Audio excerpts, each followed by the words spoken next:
Class 9th के student ध्यान दें, आ गया आपका अर्धवार्षिक परीक्षा का हिंदी का पेपर, जो कि आपका 4 सेटों में आया है। तो आपके 3 सेट पहले के कंप्लीट हो चुके हैं, अब आपका चौथा सेट भी आ गया है। तो इन्हें जल्दी से देखिए और कंप्लीट करें, ताकि आपको पेपर में कोई भी परेशानी ना हो और आप पेपर आसानी से दे सकें। तो हमारा पहला प्रश्न है, कृष्ण भक्ति शाखा के प्रतिनिधि कवि हैं तो कौन है? सूरदास है। अगला है हमारा, मेघ आए हैं तो बन ठन के आए हैं। अगला, वीर रस का स्थायी भाव है तो वीर रस का स्थायी भाव उत्साह है। अगला है हमारा इसी तरीके से, एकांकी में कितने अंक होते हैं? तो एकांकी में 1 अंक होता है। अगला है, माता पिता में समास है तो माता पिता में द्वंद्व समास है। अगला आखिरी हमारा, मृत्यु का तरल दूत कौन था? तो मृत्यु का तरल वो दूत तेज गति से आता बाढ़ का पानी था। तो इस तरीके से हमारे 6 कंप्लीट हुए, इनको आप अच्छे से आंसर सहित कंप्लीट करें। अब बारी आपके दूसरे प्रश्न की, जो कि आपका है, रिक्त स्थानों की पूर्ति कीजिए। तो पहला है, छायावाद के जनक डॉट डॉट माने जाते हैं तो जयशंकर प्रसाद माने जाते हैं। अगला है, महाकाव्य में जीवन का डॉट डॉट चित्रण होता है तो संपूर्ण जीवन का चित्रण होता है। अगला हमारा, छंद के प्रकार होते हैं तो छंद के 2 प्रकार होते हैं। आगे हमारा, जूता डॉट डॉट से हमेशा कीमती रहा है तो किससे? टोपी से हमेशा कीमती रहा है। अगला है, शब्द के पहले जुड़ने वाले डॉट डॉट कहलाते हैं तो उपसर्ग कहलाते हैं। अगला हमारा, राम स्वरूप विवाह के लिए बेटी की छिपाते हैं तो क्या छिपाते हैं? उच्च शिक्षा छिपाते हैं। तो दूसरा प्रश्न भी हमारा कंप्लीट हुआ। अब देखते हैं हमारा तीसरा प्रश्न, जो कि है, सही जोड़ी बनाइए। तो पहला है हमारा, रसखान, तो रसखान का हो जाएगा हमारा सैयद इब्राहिम। अगला है, काव्य की आत्मा, तो काव्य की आत्मा हो जाएगा हमारा रस। अगला है, कई अंकों वाली रचना, तो कई अंकों वाली रचना नाटक हो जाएगा। अगला है, चौधरी चरण सिंह, तो चौधरी चरण सिंह है पूर्व प्रधानमंत्री। अगला है हमारा, आस्तीन का सांप, तो आस्तीन का सांप हो जाएगा हमारा विश्वासघाती। अगला है, जनसंपर्क विभाग, तो इसका हो जाएगा हमारा बाढ़ की रचना। तो इस तरीके से हमारा तीसरा प्रश्न भी कंप्लीट हुआ। अब देखते हैं हमारा चौथा प्रश्न, जो कि है, सत्य सत्य लिखिए। तो पहला है, प्रगतिवादी कवियों ने अनेक प्रयोग किए हैं तो ये आपका असत्य होगा।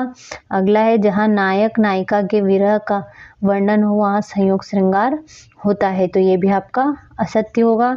अगला है हमारा, सुमति अपने यजमानों में बहुत लोकप्रिय था तो ये आपका सत्य है।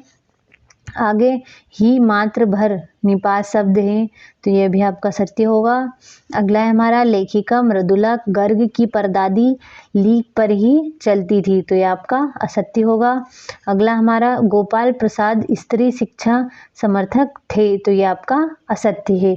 इस तरीके से चौथा प्रश्न कंप्लीट हुआ। अब बारी हमारे 5वें प्रश्न की, जो कि है, एक वाक्य में उत्तर लिखिए। तो पहला है, ब्रिटिश राज का गहना क्या है? तो क्या है? हथकड़ियाँ हैं।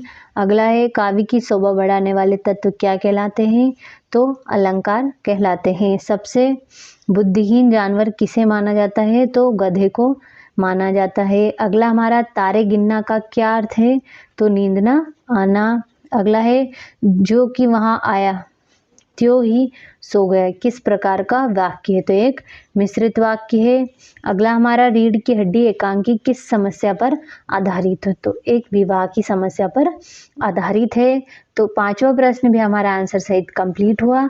अब बारी है हमारे 6ठे प्रश्न की, जो कि है, निर्गुण भक्ति काव्य की प्रमुख विशेषताएं लिखिए। नई कविता के 4 प्रमुख कवियों के नाम व उनकी 2-2 रचनाओं के नाम लिखिए। आगे हमारा 7वां है, लता ने बादल रूपी मेहमानों को किस तरह देखा और क्यों? इस तरीके से आपको सारे प्रश्न दे रखे हैं। अब इन्हें आप जल्दी से देखिए और कंप्लीट करें, ताकि आप पेपर में अच्छे से अच्छे अंक प्राप्त कर सके और आपको किसी भी तरह की कोई भी परेशानी ना हो। ये हो गया हमारा 12वां, नाटक किसे कहते हैं? नाटक के कितने तत्व माने गए? 13वां हो गया।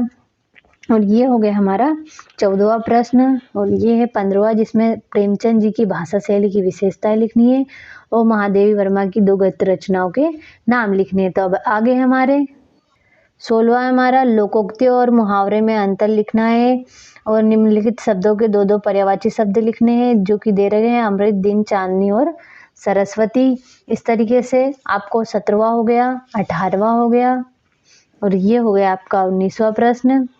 इस तरीके से सारे प्रश्नों को अच्छे से कंप्लीट करना है। 20वें में आपको अनुच्छेद लिखना है। 3 विषय दे रखे हैं, इनमें से किसी एक विषय पर अनुच्छेद लिखना है। आपका 21वां, ये हो गया आपका 21वां प्रश्न। ये हो गया आपका 22वां, अपने पिताजी को पत्र लिखना है। और ये हो गया आपका 23वां, जिसमें आपको निबंध लिखना है। तो मैंने आपको सारा पेपर बता दिया, अब आप इसे अच्छे से देखिए और कंप्लीट करिए ताकि आप पेपर में अच्छे से अंक प्राप्त कर पाएँ।